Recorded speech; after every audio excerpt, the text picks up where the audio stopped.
Tai aš manau, kad be komandos iš viso labai sudėtinga pasiekti profesinius tikslus, ar ne? Nes komanda susidaro iš labai skirtingų žmonių.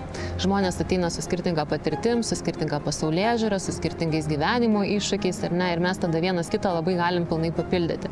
Ten, kur, pavyzdžiui, yra mano stiprybė, galbūt kažkieno bus silpnybė. Ir mes kartu kaip komanda vėlgi atrandam balansą. Tai disciplina, atsakingumas, bendro tikslo siekimas, žiūrėjimas viena kryptim, motyvacija, atkaklumas.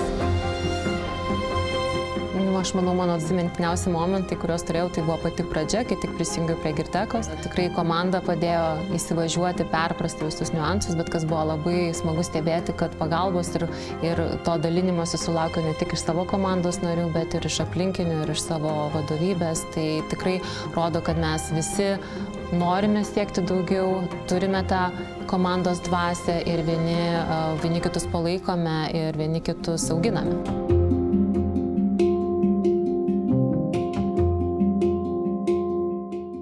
Tai, manau, orientacija tikslo, motyvacija, drąsa, matymas to savo šiaurinės žvaigždės ir nepasidavimas.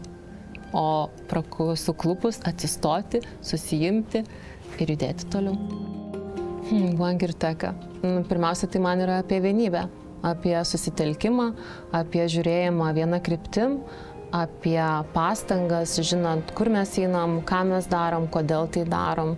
Tai visą tai, aš manau, ir telpa po One Girteka filosofiją.